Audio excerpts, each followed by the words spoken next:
Varicose veins తో బాధపడుతున్నారా? భారతదేశంలోనే బెస్ట్ ట్రీట్మెంట్ అందించే ఏకైక హాస్పిటల్ ఏవిస్. నమస్కారం ప్రియ చౌదరి గారు. నమస్తే అమ్మా.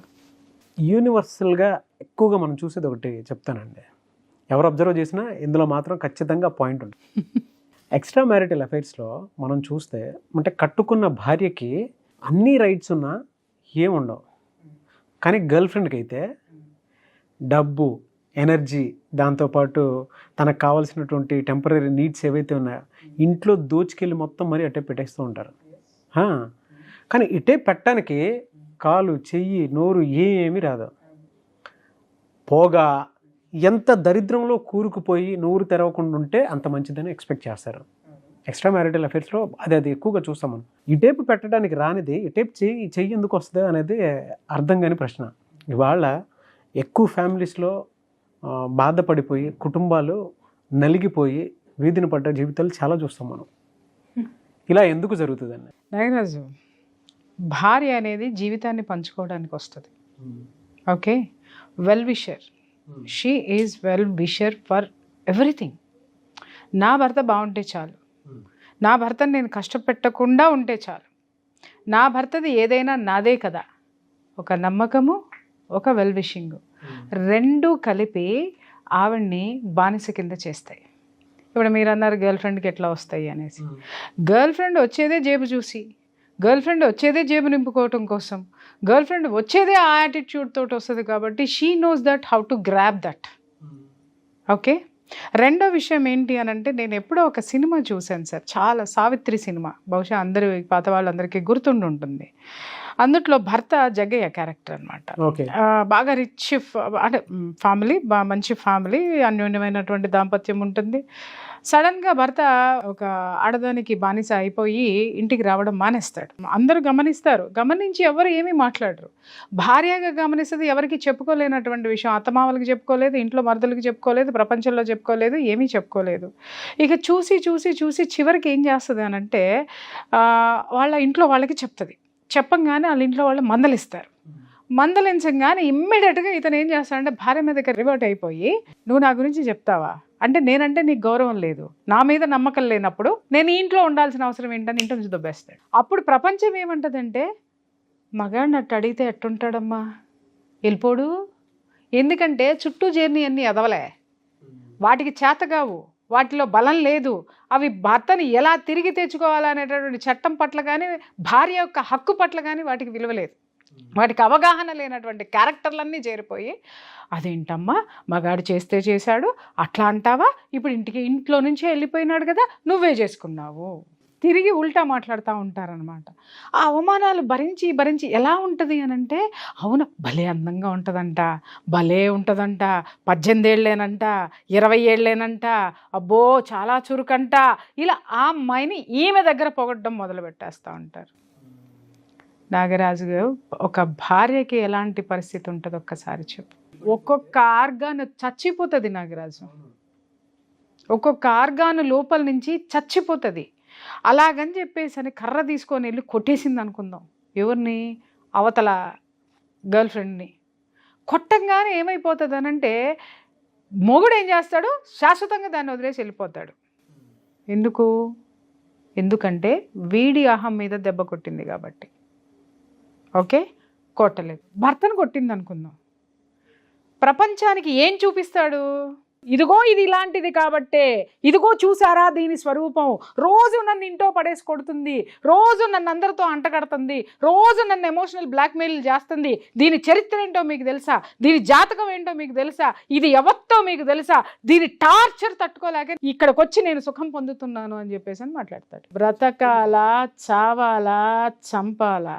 మీరు ఇలా చెప్తుంటే ఇది అనుభవిస్తున్నటువంటి వాళ్ళు ఎంతమంది ఏడుస్తూ చూస్తారో. కొన్ని వందల జీవితాలకి నేను చాలా చక్కటి పరిష్కారాలు చెప్పాను నాగరాజు. ఒక ముఖ్యమైన కేసుకి తొందరలోనే ఒక మంచి పరిష్కారం, ఒక గొప్ప ముగింపు ఇవ్వబోతున్నాను కూడా. అది బహుశా జనాలు కూడా చూడొచ్చు. ఓకే, ఏం చేయాలి? ఈమె ఏమి చేసినా దాన్ని ఉల్టా ప్రపంచానికి పరిచయం చేయంగానే జనమందరికీ ఏమవుతుంది అనంటే, ఒక మగాడి మీద మగాడు చేస్తాడేమో, ఈమె ఏంటి నేను భార్యని అని చెప్పేసి అరిచి గీ పెట్టినా కూడా ప్రపంచము మగాడికి ఎంత సానుభూతి చూపిస్తుందో. అప్పుడు ఏం చేస్తుందంటే సావిత్రి, అసలు ఏంటిది, ఎందుకు, అరే ఒక భార్యలో ఉండనటువంటిది అవతల వీళ్ళల్లో ఏముంటుంది అది తెలుసుకుందామని వేశ్య దగ్గరికి పోతుంది. వేశ్య దగ్గరికి పోయినప్పుడు అదొకటి చెప్తుంది, నిజమే మీరు మహానుభావులు, అంకితమై ఉంటారు, మీరు పతివ్రతలు, మీరు మీ కాలిగోటికి మేము సరిపోము, కానీ మా కాళ్ళ దగ్గరే ఒక మగాడు ఉంటాడు. కారణం ఏంటంటే కుల స్త్రీలు చేయలేనటువంటివి మేము చేస్తాము, మీరు చెయ్యగలరా అనగానే ఒక్కసారి చచ్చిపోయి ఇలా కళ్ళు మూసేసుకుంటుంది అనమాట. ఏం చేస్తావు అని అడుగుతుంది. మందు కొడతాను అతనితో కూర్చొని, మీరు మందు తాగుతారా, ఇంకా ఏమో చెప్పబోతే ఆపేయి అని ఇంటికి వచ్చేస్తుంది. ప్రపంచము ఏమి చూస్తుంది అనంటే మగాడికి ఎక్కువ సుఖాన్ని ఇచ్చేటటువంటి పని ఆడది చేయాలనుకుంటారు, కానీ అంత సుఖాన్ని తీసుకోవడానికి, భార్య నుంచి తీసుకోవడానికి వీడికి ఉండాలిగా, భార్యను అలా వీడు తయారు చేసుకోవాలిగా. లేదు, భార్య ఎంత ఇచ్చినా ఎంగిలి కూటికి ఆశపడే కుక్కలు కొన్ని ఉంటాయి, అవి ఎంగిలి ఇస్తరాకుల వైపుకే పోతాయి.